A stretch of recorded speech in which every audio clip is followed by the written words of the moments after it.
Pour commencer, nous allons ajouter les tables d'audit dans l'entrepôt de données. Puis après, nous allons lier ces tables d'audit avec les dimensions et les tables de fait actuelles.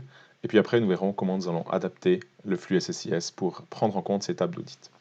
Donc à partir des scripts qui sont à disposition, on va commencer par utiliser le script création table audit.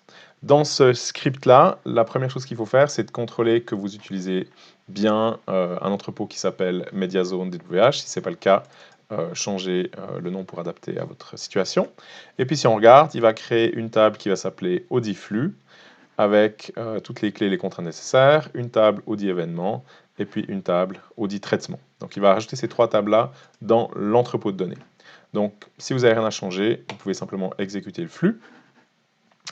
Voilà, et normalement, si vous actualisez vos tables, vous allez voir que nous avons bien les trois nouvelles tables, Audit Événement, Audit Flux et Audit Traitement. Donc avec ça, ce qu'on a fait, on a rajouté les trois tables configurées correctement. Vous pouvez bien évidemment aller voir le modèle de ces différentes tables sans aucun problème. Deuxième chose qu'on va faire maintenant, on va utiliser le deuxième script SQL, ajout FK audit. Qu'est-ce qu'il fait ce script-là? En fait, il va rajouter les FK pour l'audit dans nos différentes tables de dimensions et de faits. Alors ici, le script, il n'est pas complet pour l'ensemble de l'entrepôt. Vous pourrez rajouter pour connecter les autres dimensions si nécessaire. Donc ici, ce qu'il faut de nouveau contrôler, c'est que votre entrepôt s'appelle bien MediaZone DWH. Si ce n'est pas le cas, changez le use ici. Ensuite, on va le faire pour trois dimensions. La dimension client, la dimension shipping, la dimension shipping prices. Contrôlez que ces trois dimensions s'appellent bien de cette manière-là. Si ce n'est pas le cas, de nouveau, adaptez les noms des dimensions dans les scripts. Donc, prenons par exemple la dimension client. Qu'est-ce qu'on fait? On va rajouter une FK pour l'ajout d'un enregistrement et pour la modification d'enregistrement. Donc comme ça, on aura l'AFK de l'audit. Et puis, bien évidemment, on fait les contraintes sur les deux clés. Même chose pour shipping, même chose pour les prices. Et puis, pour l'étape de fait, comme on va faire uniquement de l'ajout, on va rajouter uniquement l'AFK pour l'ajout dedans.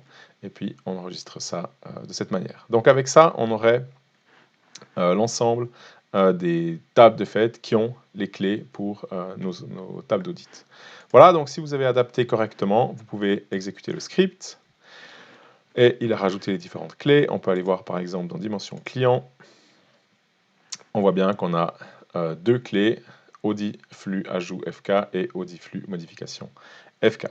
Donc voilà, avec cette première étape, ce qu'on a fait, on a créé les trois tables d'audit, audit événement, audit flux, audit traitement, et puis on a rajouté ces tables, ces clés, les FK, dans les dimensions et les tables de fait, certaines dimensions, certaines tables de fait. On peut aller voir notre nouveau diagramme maintenant. Voilà, et maintenant on peut rajouter en fait les tables qui nous manquent. Et on a audit flux événement, audit flux, audit traitement.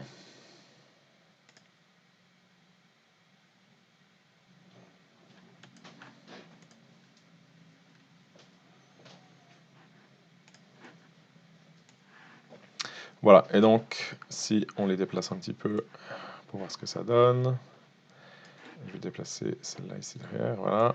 Donc on a notre table d'audit et audit traitement. Je vais les descendre pour qu'on ait un peu plus de place et qu'on voit ce que ça donne. Donc audit traitement, elle est connectée que à audit flux, c'est pas un grand problème, de même que audit événement.